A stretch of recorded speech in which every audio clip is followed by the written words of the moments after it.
What's up, my beaches? We are back again. Another week. Yeah, another dollar. Another episode. Episode 11? 12? What is it now? No, 12. This 12. is 12, man. This is lucky number 12. Is that a lucky number?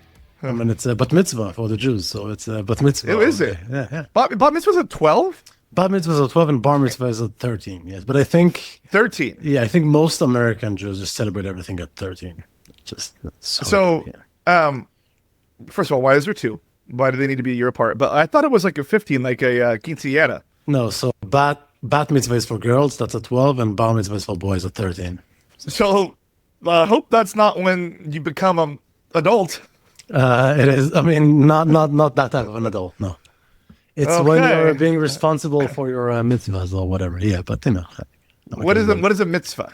It's like the things you should be doing. Those are the things. Those like the not commandments, but this is like so there are things Got that it. So you're responsible for your own actions. Exactly. Yes. Exactly. In the old days, that would have been when in a court of law, above 13 as a guy, you are absolutely accountable for everything you've done. So. That's pretty neat. I mean, at least they lower that. Here, it's like 42 now is when you're responsible for everything. Depends on the state. I mean, even that. Actually, 79, still not responsible for the things that you do, you know? So, anyway, what's new, man? How was the holidays? How was Yom Kippur? Yom Kippur has been, I have not even remembered it's Yom Kippur until today, as I think you know, based on our business relationship. I completely forgot about something that happened. Yeah. But yeah, it's always funny. We were nice on our side to make sure that we delayed our things for the tribe to observe. Yeah, exactly. So, yeah, and it's living in Brooklyn. It's funny because a lot of places here, I didn't know. Yeah, like those schools off. A lot of things. There's a lot of Jews here, so it became a thing, which is just funny for me to think about it. In Oregon, we didn't have a large Jewish population. Not surprised. And believe it or not, so when I moved to Beverly Hills, because I went straight from Oregon to Beverly Hills, because that's what you do. Small town Oregon, by the way. Mm-hmm. And of course the dog's barking right now. It's a Thursday. I was not ready for how many closures and how often there was closures of things. Yes. Like, so this wasn't, I mean, it wasn't used to that, but like, obviously like Chipotle was still open and things like that, you know, but like regular stuff, like the cleaners and things like that, like, or people not even showing up at work, you know, like it was just like a lot of holidays, man, a lot of holidays, a lot of stuff going on. But I mean, it's an older religion. Yes, there's a lot of history. So look, and Yom Kippur is one of the special ones. Even in Israel, on Yom Kippur is the one day there was no cars in the streets, so nothing. It's empty, no cars, no buses, obviously, nothing. So what you usually do, you take a bike and just drive on the freeway with your bike, which is great. So, what do you want to talk about today? Well, I know we have a quiz. We do have a quiz coming up. It's 90s band quiz. It's a 90s band. So what I'm thinking is I'm a kid of the 90s, but I grew up in the northern Israel in a small town. I didn't know anything about anyone, and I didn't know. So I wanted to hear from you. What was your experience in the 90s in Salem, Oregon? In the 90s? Yeah. Yeah, Salem, Oregon in the 90s. So, yeah, I mean, I remember it fondly, like it was just... so we grew up kind of poor, you know, but my parents made the best of it. You know, obviously, incomes and money was different then. Like, there wasn't as much disparity. So, like, you could buy a house for $30,000, and, like, the salary was still around $30,000, you know? So, like, there was, like... This is insane. It was doable. Insane to think about it. Regular... Yeah, it was doable on regular salaries. Like, so my mom is a hairdresser, cuts hair. Mm-hmm. She's semi-retired right now, and my stepfather is a foreman at a landscape architect company. So he reads the plans, tells the guys to put the plants here, blah blah blah blah blah, makes modifications, does the irrigation, that sort of stuff. It's his contractor license. Does he still work? He has retired. He retired last fall, but his license is still the active license, so he has to stay on top of things like that because the company that still exists. And they use his license for their activities. Mm-hmm. So he still has to make sure that like he's still involved in the company essentially, even though he's retired. It's probably a good way to be, you know. He still gets paycheck kind of a little bit, and then But so it was a very traditional, I would say, small town, suburban USA upbringing. So outside on the streets, riding my bicycle with the neighbor, making ramps, and like unsupervised. Like get home from school, less than 10 years old, grab the bike, whip the streets all day till street light comes on, go home, have like literally boxed mac and cheese and like the rolls out of the twisty thing, and some whatever meat was on sale. And then go to my room and like color, draw, play with Legos, that type of stuff, whatever toys I had at the time. And then Nintendo came out, and so I had one of those. Then Super Nintendo, like we did layaway because that was like the type of income that we had was like we were layaway, so you got to put a couple bucks around you. And I was like watching some of these like old Super Nintendo videos, and those things were like $199 when they were like brand new, and like layaway those things for like a year to get it, and then you get it, and you get to go play Super Mario World too. I would say it was fun, there was just a lot more. There was a lot of movement. That's what like I remember. There's like just a lot of like activities, like playing in sandboxes, playing in dirt, playing with cars, playing outside.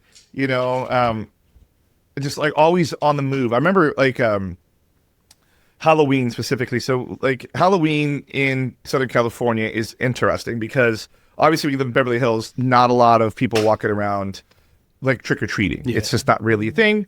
There's people that go to parties, but like not really a thing. And then in our last neighborhood that we lived at before this house, there wasn't a lot of kids. There was a few kids there. So we would set up like a trick-or-treating outside and like wait for the kids, and we'd probably get, maybe a dozen, like total families that would come through. Now this one here in this neighborhood is just more like families all around our same age. Like it's a constant stream of people, which takes me back to the 90s. That was always like such a cool thing, is like there were just people everywhere walking down the street trick-or-treating. It was like constant. And we would get so dressed up. And we wouldn't even leave our neighborhood. We would just go up and down like the 3 streets, and it would take, to me as a kid, it felt like it took all night, Yeah, probably like an hour. Yeah, it's probably an hour, it probably was. And then parents were like, go to bed because we're going to, at the end of the day, that's what I do now. Yeah. But it was cool. I remember like, like every year, the meteor shower, the Perseid meteor shower that happens at the beginning of August, in the backyard, watching that. I remember 4th of July fireworks. In Oregon, it rains a lot. And at the end of our street, it was like a little, like a corner, and the water would fill up, and we would treat it like a pond and splish splash, like bring little boats down there and stuff. Like it was really, really an active, typical 90s childhood. Now, as far as toys, like I was a big Ninja Turtle kid. Oh. I was not a G.I. Joe, and I was not a Ghostbusters kid. Now my friends were, but Ninja Turtles I was all in. Who's your favorite turtle? Dude, Donatello, bro. Yes, 100%. The tech bro. Yeah, dude. And then if you play like the original Ninja Turtles, like NES game, like Donatello's like the most overpowered and like the guy. Like he's a turtle you don't want to die. Yeah. I dressed up as Donatello for Purim, and Purim they're Jewish. Yeah, there you go, with the purple thing. Well, I mean, I didn't do it for a Jewish holiday, but I did it for same thing. For regular All Hallows Eve, Donatello is the guy. He's, like I said, he's smart. He has the cane and like everything. You don't need anything else. Yeah. Like my buddy liked, Michelangelo because he is like so party pizza, but I was like he didn't take Shredder serious enough. You know, like Shredder was a threat. Crying was a threat. Like. It's all a party to Michelangelo. He always dances. He has fun. I ain't got time for that shit. Yeah. So what was it like growing up in the 90s in northern Israel, small town? Yeah, pretty much the same. I don't remember us growing up poor, but we were never swimming in it. Like it's not. I don't remember us always going into lavish vacations or buying huge houses. We had a nice house, which I felt is big enough. One of 6, right? We've always had food or anything. It never felt weird in that way. And same as you, I remember a lot of outdoors. Like you go home, you go home from school, you have lunch, and then you just head out. Yeah, taking my bikes and just ride up and down the street. I remember being told adventures. I had to come in to, like on weekends, I had to come in to eat something. You gotta come in to eat something. So a lot of games outdoors. I used to read a lot. I was crazy on books. Interesting. So on Shabbat, if you observe, you can't really use electricity. So I can't watch TV or play music. So you just sit and read. But my world was reading, and then I could read about other places, and I felt like, even though I was locked into this weird small town, northern Israel, I felt like I had the whole world in books because you can be anything in a book. So that was pretty cool. I did that a lot. Very cliche. Yeah, very cliche. Very cliche. Very cliche, but that's exactly how it felt. And I remember, just a lot of outdoor stuff. I remember going out. Yeah, that's what I walking a lot, despite, doing stuff outside. Yeah. Despite how much it rains in Oregon, I just remember so much of being outdoors. Yeah. Like all the time. And then, so like we lived in like the city, quote, city, until like 94. So until I was about 10. Mm-hmm. And then we moved out into the country. And so my parents sold that house they bought for 30 grand for like 60. And then they bought a house that was like 120 grand, which they were like, we don't know how we're going to do this. Like it was like a lot of money. And it had an acre and a quarter. So it had a little bit of land and it was a 3-bedroom, 2-bath house because we gained a bathroom there, which is super crazy because like I go back as an adult and I drive by the first house and it looks tiny. Yeah. It looks itty bitty. And then, but at the time, it felt like we had space. It felt like we had all the space we needed, So it was you and them, crazy. Right? Because your brother was only in the second house. He was not born until I was 15. So I was damn near out of the house. Oh, okay. But we got this other house, and then like we had space on new neighbors. And then across the street was like a filbert orchard. Mm-hmm. So it's like nuts, and it was like 50 acres. So then like it went from like riding bikes up and down the street, which we did. We lived on a hill. So we would like bomb down this hill and then God coming back up, bro. It was like half a mile of just like uphill, dude. It just sucked. It'd take us like an hour to come back up because we just stop and just be annoyed sometimes.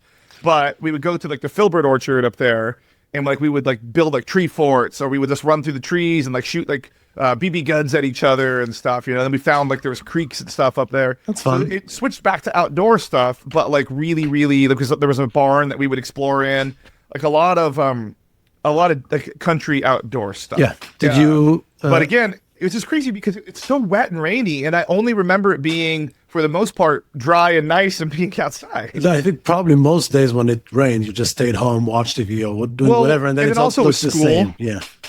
Yeah, and it was also school, so probably like when I'm out running around was, it's going to be on the in the summer. Yeah. So, and did you, as a family, did you travel a lot? Did you see other places? Not really. So we would do road trips. So we would come down here to like, my stepdad's from Central California. Mm-hmm. So it's a town called Tulare. It's kind of by Visalia. He's from there and his family's still there. We go there every once in a while. I was just up there a couple of years ago. So we would go there. We did a trip to Yellowstone once, but for the most part, like I was on an airplane once. I went to Orlando with my mom to see my grandpa. Probably didn't fly again until I was in 8th grade, and then I went to DC on a school trip. I probably didn't fly again until I was 18, 19, 20, maybe even. Like it was just not a lot of flights. We drove all the way down to Disneyland once. Oh, that's fun. Like. Yeah, it's similar. I flew once. My grandma, when I was 14, took me like as a bar mitzvah gift, really, after to go and like visit the old land in England and see some family there. So that was my first time on a plane at 14, and then probably the next time after that was like 16 or 17. Yeah, now we're on them all the time. Now we're on them, yes, which is crazy. Making up for lost time. Yes. No, I mean it's like if you think, like I'm thinking back through it, it's like. Like I'll always say this, my parents did well with what they had. Like they made it feel like we had a lot. They were very frugal. They made it feel like we had a lot. We had what we needed to have. I definitely look at my life now and it's a little excessive on some of the things. Like I'll buy 2 or 3 of something just because I can. Yeah. And I'm like, oh, I like that. Let me buy a couple of those, and that would never happen. Or they would buy it secondhand.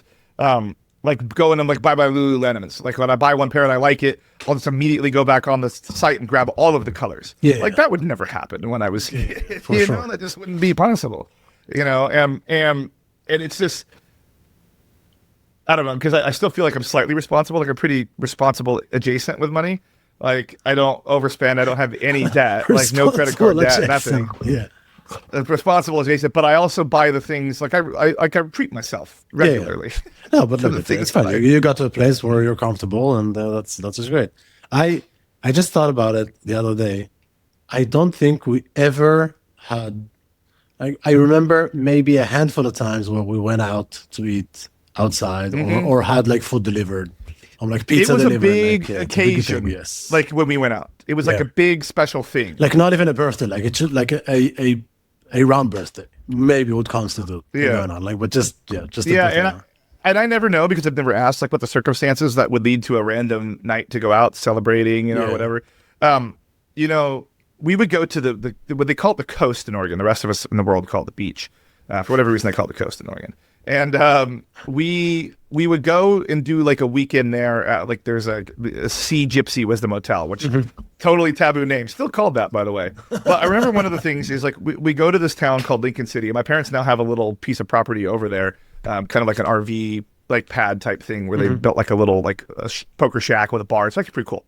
But we would go to Lincoln City, and it was a very working class beach town. Like very, very, very working class. So everybody's kind of about the same. They still are people doing normal stuff. It's not like a vacation beach city as much, but they had these cool. It was before the Marriott Hilton invasion of the world, IHG Quality Inns, you know. So all these hotels were like independent operators, and they all had like cool themes, like a Nordic theme with like the cool boats, you know, and all that. And all of like the whole hotel was themed like that. The Sea Gypsy was like a very like whimsical, like very sea shanty style place. And some of those are still there, but most of them are gone now for the more corporate hotels in that same town. But I remember it's just, we would go there, and that would be like what was really cool.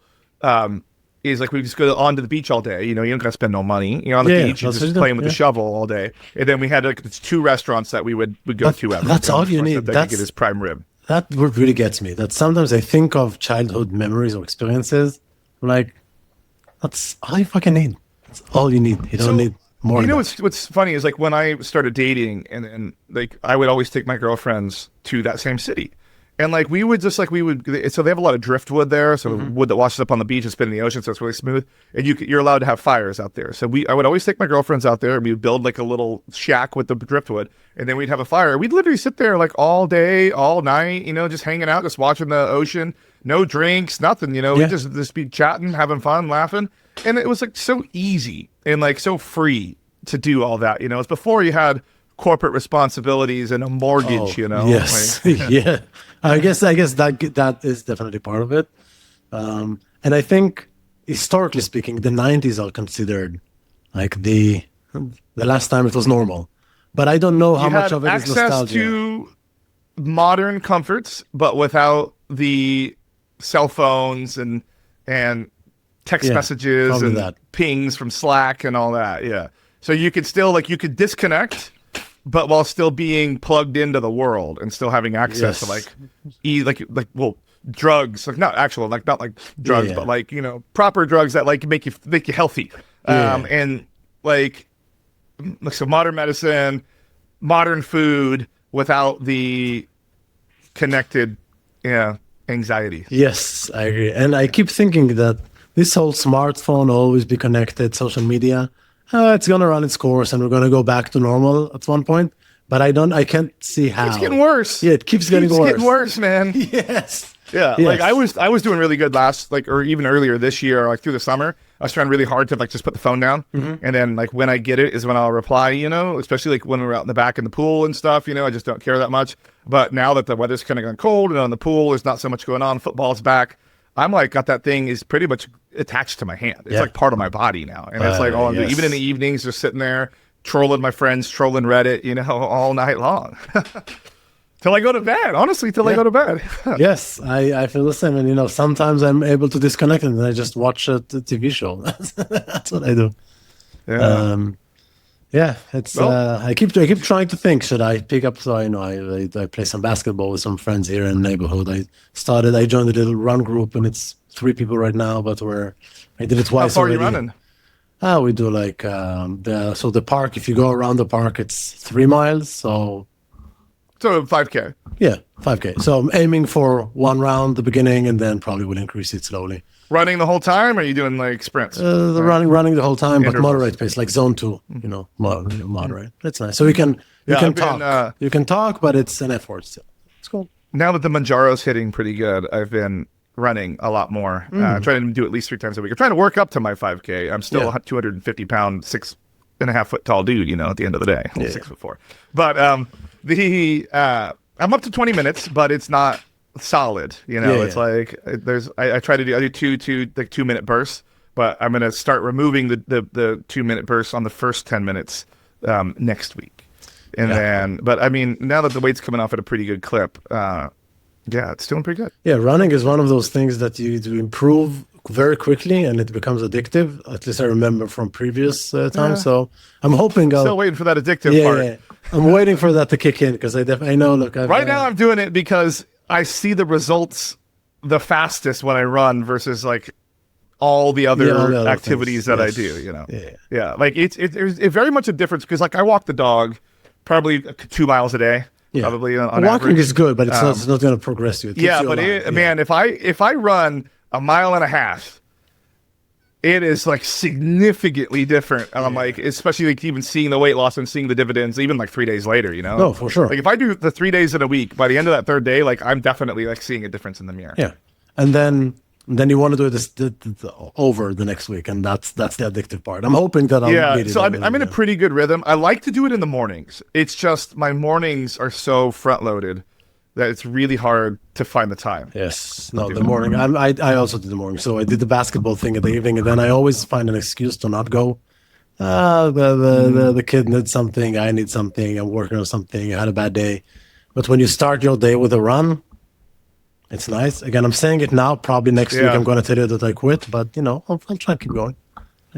Yeah, I will say, like, working out in the mornings, like, I feel like I set my day up. Yeah. And then I don't feel guilty in the evening. And then I'm not dreading working out when I work out in the mornings. If I know I have to work out in the evening, I'm usually dreading, like, the whole day. The whole day becomes like, oh, I don't want to do it. And then the morning, just wake up. You have time to negotiate. I'm trying to find an excuse. Yeah. When I wake up in the morning, like, what I've been doing is I usually... I find that if I run before I walk the dog, it's actually better, but I feel guilty because he sits outside the garage in the back. We leave him out in the morning for his morning constitutional. Can he run with you? He attacks the treadmill, and then he goes flying. I see. So you're running on a treadmill. Okay, I see. Sorry. Yeah. So I have like the tonal, I have the treadmill, I have the whole thing. I don't like to run outside. I don't. If something happens and I need to be done right where I'm at. Yeah. I don't need to be 2 miles from home. Yes. Yeah. To me, I mean, I have a gym here in the building, and I frequently frequent it, but not really. But outside is the part, and then I take Sonny with me, and he struggles, but he's training too. Yeah. So let's go. We have like the whole like the Nordic track with a 30-inch screen, which when we ordered it, thought that you could play like Netflix and shit on it. You cannot. You can only do iFit on there. It's the only thing. I even tried the Android hacks to get around it, but they've like rooted it now, and you can't do that. So you have a huge screen that can only play those weird that just tracks. Now, because we don't pay for the iFit subscription anymore, because like she was the only one using it and she didn't really care. It's just a picture of a track, and it's just me running around my track all day. But I put the TV. So I've pointed it towards the wall now, and I mounted a TV on the wall, and the TV's right there. And right next to it's the tonal, and I can do all my workouts in about 5 square feet of space. That's actually pretty good. I mean, that's the thing about workouts. They say you need to make sure that you don't need to make any effort to get there, that it's comfortable. Yeah. So you just there's no excuse because like, it's literally on the other side of this wall. It's right here. Is like where the equipment is. Like there's no excuse that I can't go to there. And no wet. Like I mean, when it's hot, it's different because I don't have a mini split in the garage, and the garage gets hot. But like. Rain can't stop me. Like cold usually can't because it doesn't get super cold here. And I actually like running when it's cold. Yeah. But like, there's no excuse why I can't get my ass over there and do that. And still, you find excuses sometimes. Still, I'm like, I had too much cookie dough, and I can't do this now. Yes. So let's talk a little bit about what kind of music did you listen to in Israel? What was the most number one hit Israel in the 90s? So, you know, I'm a Beatles freak. DJ Mitzvah? DJ Mitzvah. I'm a Beatles freak. But I do think there's a lot of very good Israeli rock music from 70s and even 80s and even 90s, actually, that, you know, obviously... What year did you guys get musical instruments over there? What year did you get music instruments? About 1999, the first drum. No, we always had music. Just one, no. Yeah, just one drum. Just one tom. One tom washed up on the shore. Exactly. No, so in the 60s, 70s, of course, there was a big awakening of music globally, and Israel was not strange to that. And a lot of Israeli artists took a lot of inspiration from the rock bands of the time, like progressive rock and even some melodic rock. And there was a big period of time where, or a lot of very good musicians who had all worked with each other, produced each other albums, were part of bands together. They're not part of bands together, and so they each had a solo album, and all the others played for that person. And I think, and look, maybe I'm nostalgic or I just enjoy this type of music because that's music, but it is, world-class musicians, amazing songs. They used to take like poetry, Hebrew poets, and they would put music to their songs, and that was a big hit in Israel for a time, but make it actual good rock songs with those poems, which was really hot. And there are just some really good stuff there. So a lot of my musical orientation comes from that and goes back to it. There's probably the most famous Israeli album of all times is actually a children music album. It's called The 16th Lamb. Is it translation? 16th lamp? Lamb. Is that like lamb. two of no, the lamb, like a like the sheepskin. Lamb.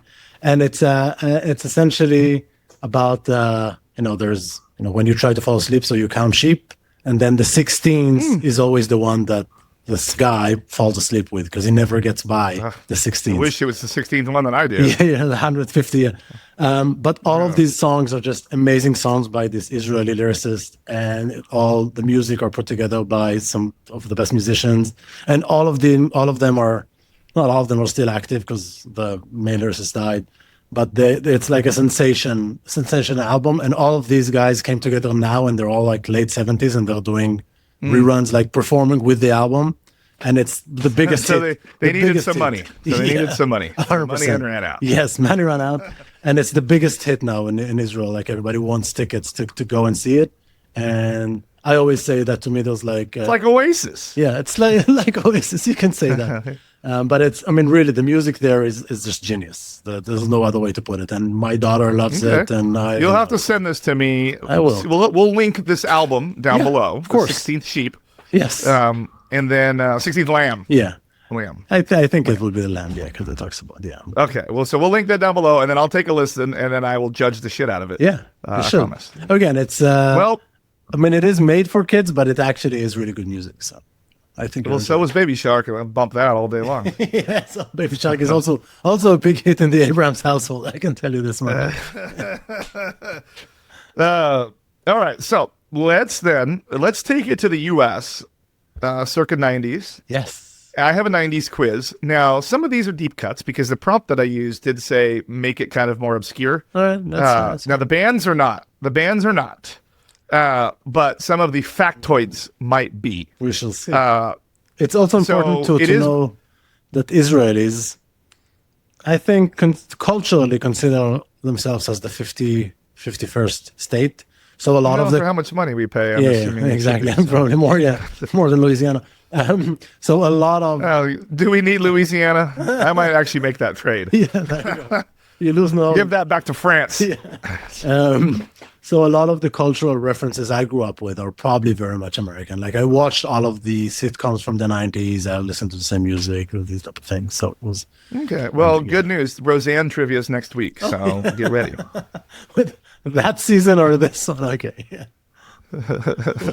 Yeah, not the new season. Not the new season. Yeah. No. When they jumped the shark when they won the lottery, that season. Oh, okay. Okay. Anyways, here we go.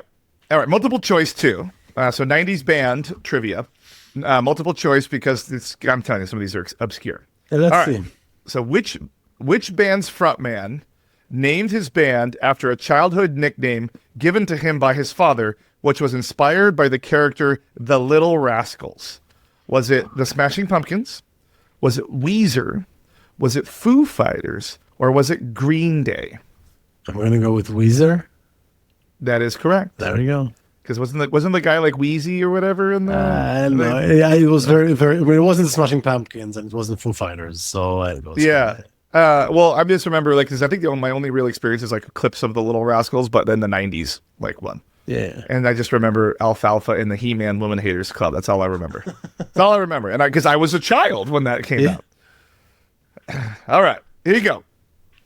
The band the Goo Goo Dolls almost went by a different but more shocking name. What was it? The Crying Nuns, the Sex Maggots, the Pounding Poodles, or the Crying Violets? I'm going to go again with number 2. The Sex Maggots? Yeah. Sure. Well, maybe no, if that's what you're saying. That is correct. That is correct. I think I've heard it once. Okay. Yeah, I mean, yeah, actually, my ex, his manager, his father managed that band for a while there. So he was the one in There's like a charge whole of family. of choosing. He the was the right Sex name. Maggots guy. Yeah. No, but so maybe I mean He probably was the one that said, "Hey." even Goo Goo Dolls does not sound a lot better than Sex Maggots. Yeah. So yeah. Okay, here we go. Number 3. I have to be careful on some of these. I mean, I have to read ahead because one of them does say the name. It gives it away in the thing. Which band's debut album, Hints, Allegations, and Things Left Unsaid, was originally a demo tape created by the lead singer and was not intended to be the band's first record? Is it Collective Soul? Is it Creed?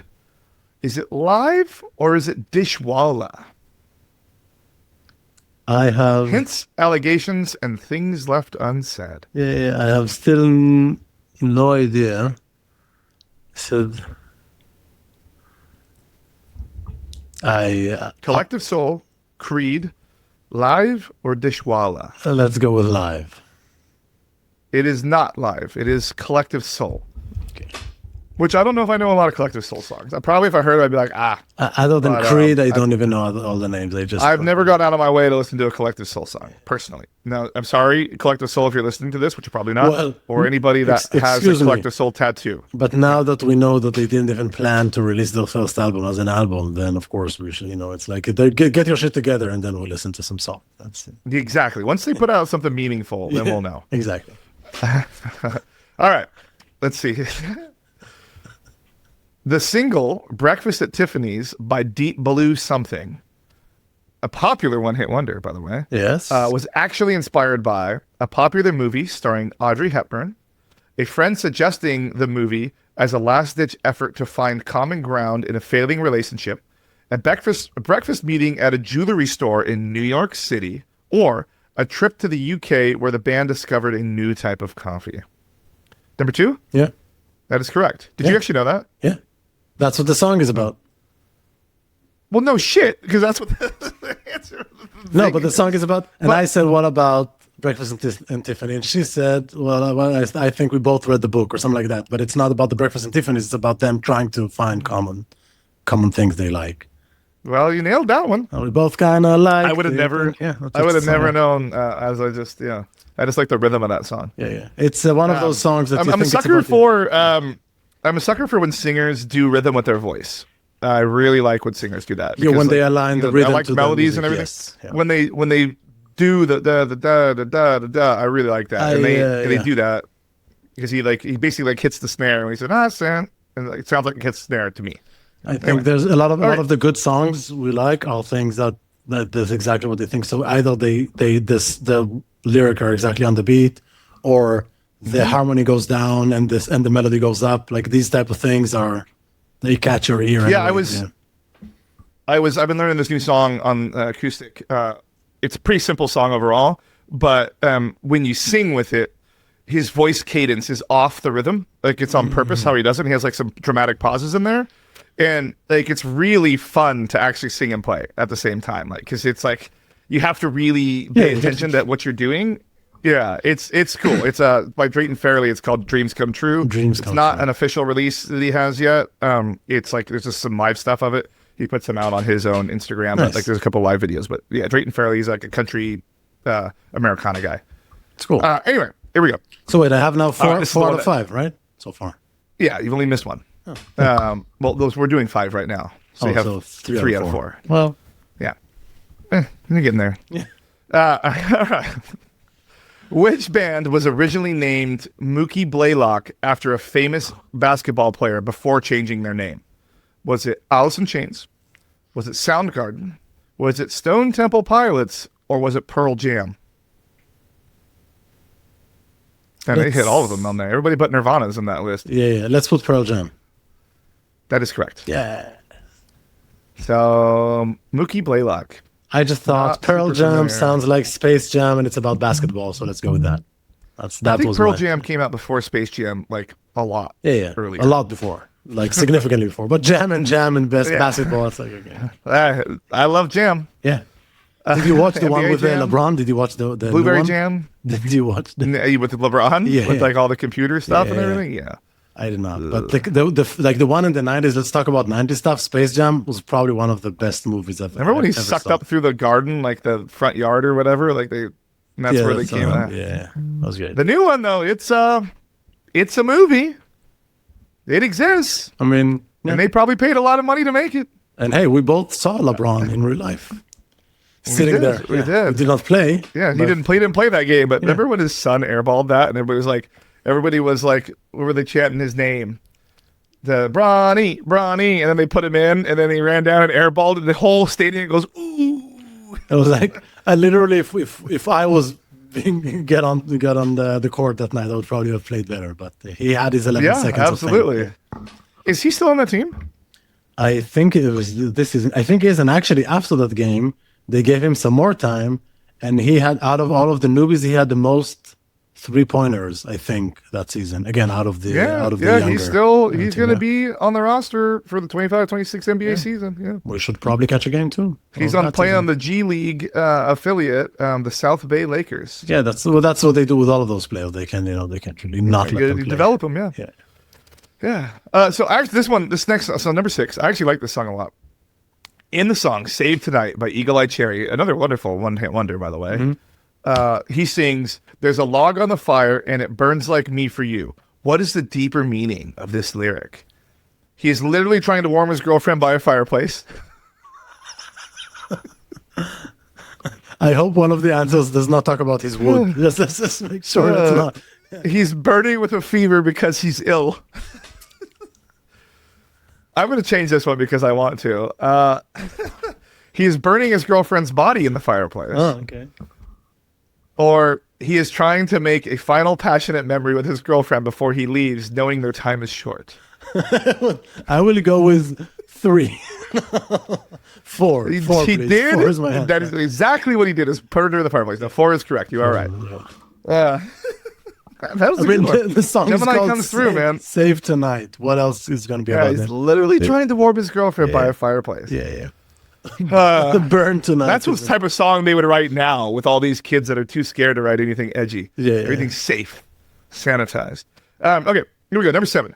Which of the following bands released an EP called Jar of Flies, which was notable for its shift towards an acoustic, stripped-down sound?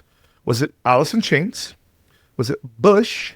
Was it Pearl Jam? Or was it Stone Temple Pilots? Jar of Flies, man. Buzz. I don't know, but let's go with Alice in Chains. Why not? That is correct. There we go.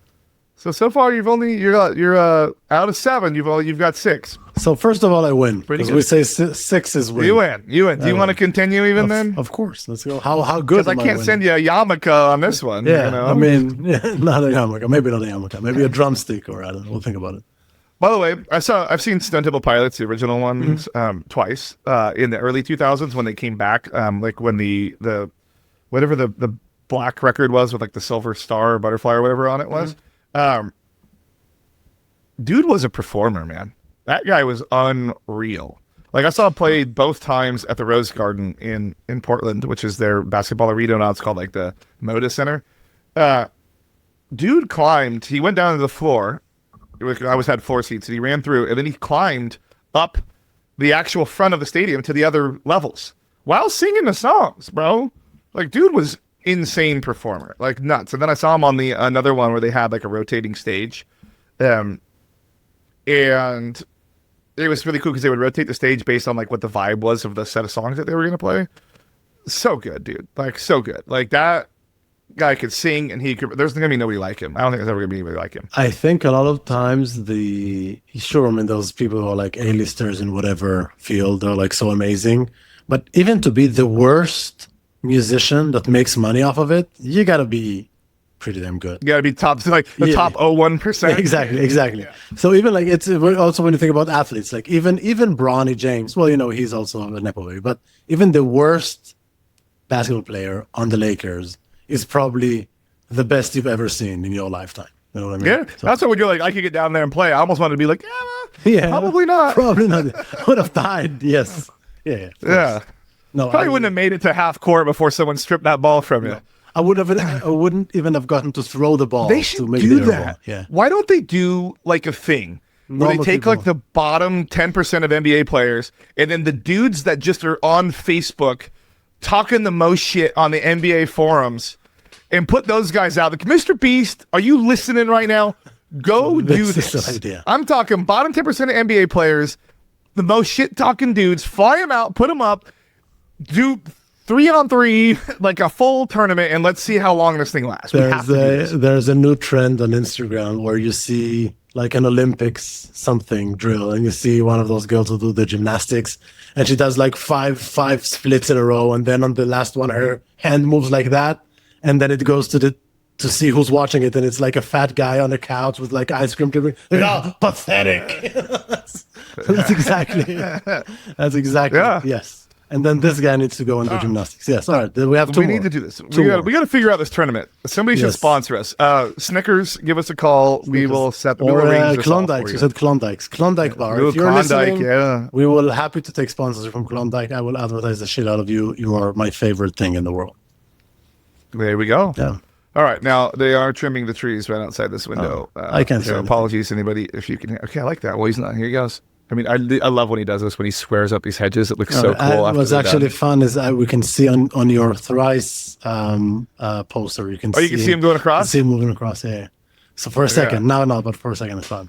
Yeah, he's down there now. But I mean, when he squares up these hedges, because they're like really tall, they're like 10 feet tall, you know, like it looks like because it boxes in my yard. It looks so cool. They're all just like boop, perfectly square. Okay, anyways, here we go. Number 8. The popular song by Nada Surf famously uses spoken word segment. What is being read in this part of the song? Excerpts from a 1950s teenage etiquette guide, a list of things that are in and out according to High School Click, a monologue about social anxiety and fitting in, or instructions on how to navigate a high school hallway. I would say it's either C, do not know this song. C or D, neither do I. But I'm thinking what's 90s fitting, and I would go with C, a monologue about anxiety. That is not correct. Ooh. It is an excerpt from a 1950s teenage etiquette guide. Okay. Yeah. Wasn't even close. Okay. I bet Bronny Yeah, wouldn't let have me known just it. So, yeah. Yeah, Brownie probably didn't. Brownie's probably never even heard of any of these bands. Probably a big David fan. Yes. Anyways, in the song Glycerin, Bush's Gavin Rosdale sings the line, "I'm never alone, I'm alone all the time." What is the underlying theme of this lyric? It's a commentary on the loneliness of fame and being surrounded by people but still feeling isolated. It's about the difficulty of maintaining a relationship while on the road where he is with his band but away from his loved one. It's a philosophical statement about the human condition and the nature of solitude. Or it's a direct reference to a book he was reading at the time he wrote the song. Good answers. All of those answers are good. They actually are. I would go with one because one made sense to me when you read it. It is not one, but it is close. It is two. It's about the difficulty of maintaining a relationship while on the road. But it is, I would say that is similar. But all the of loneliness of being these, surrounded all by of people. these are kind of similar. So you feel like nature of human you know, being. that's lonely. Gemini, man. It's not going that far. Okay, It's not so I deviating. got 3 wrongs now after showing off. So now is my chance to make it. Here's A 7. the No. yeah. You Okay. see, no honorary member of the tribe for you. Oh, that was just me. You don't get an Alice. You can know if you don't get this one right, you can no longer wear a vintage grunge era shirt. Vintage. You have to go to Hot Topic and buy a brand new one. I will accept this fate. If that's what it All means. right. Yes, that's what's on stake. All right. This is going to be a good one, though. This is a big one. What is the origin of the term grunge as it was first applied to music from Seattle? Here we go, baby. This is the big boy. Yes. It was a term coined by music critic to describe the dirty, grungy sound of the bands.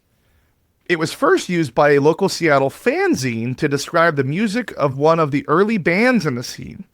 It's a backronym for the Great Rock Underground of Northwest Grunge Experiment, or It was taken from a song title popular by a popular punk band influenced by the Seattle scene. It's not C, because that would have been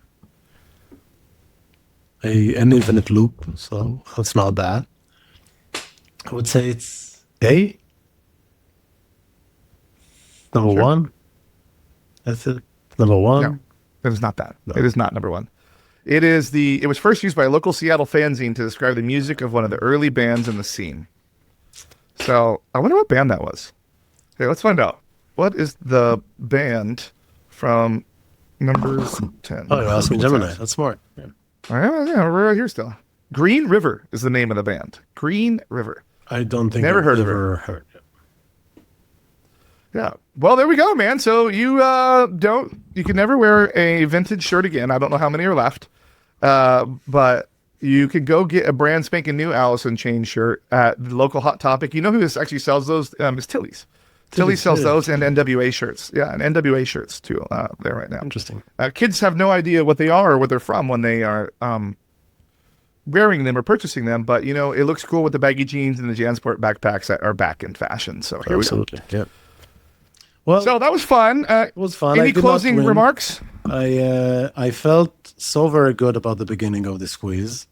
And You came out swinging like with that Yeah. 90s shit like that, well, man. Breakfast at Somehow a Tiffany's. 90s boat, like Yeah. some Malibu boat had rolled over to Israel and delivered just a box of CDs from Columbia House. That's exactly how what happened. good you were doing. That's exactly what happened. And then the last part, I completely effed it. But you know what? I will say, so life. I told you it was obscure. You did, I told you you, did. it was a little obscure. No, but you know, some of those things, like, hey, I know this shit. I got this. So, Yeah. no, You feel the confidence bubbling up, man. Yep. Chest starts coming out, shoulders roll back a little bit. everything. I was like, yeah, amazing, good. It's all good. It's, hit me with your next best shot. And, you know, I just couldn't do it. So, Is that another 90s reference or is that 80s? I think it's maybe early 2000s. No, hit me. I don't know. But, yeah. I'm not Maybe. gonna ask Gemini because I already clicked away from the screen. Maybe if we want to go with this same kind of theme, we can do 90s sitcoms or like late 80s, 90s sitcoms, and there will be, if there's anything interesting there. But that will be next week because we are really, that was so far So a long just quarter. Pat Benatar put that song out in 1980, by the way. Which So you're a little early on that one. A little early. That's why. You can still wear 80s shirts are still on the Good. the menu though Yeah, for now. Happy for that. Maybe It's good. we'll do that one next week. So you can get the Devo. You can get that going. 80s. I probably won't know anything about the 80s, but you know, I'm a child of the 80s. Bro, do 80s for me. Do 80s cartoons for me next week. 80s Let's see what we cartoons. got. You got it. Yeah. You got There it. we go. Yeah. All right, everybody. Well, that's going to do it today for Bridges and Beaches this week. So tune in next week where we see how much I know about shows I've never watched. Yeah, that'll be interesting. And the random thing is, you might do pretty good because it all depends on the LLM that builds the thing. Yeah. Hopefully it actually gets the answers right. Yeah, Here comes the guy back. yeah, we can see. All right, everybody. See you next week.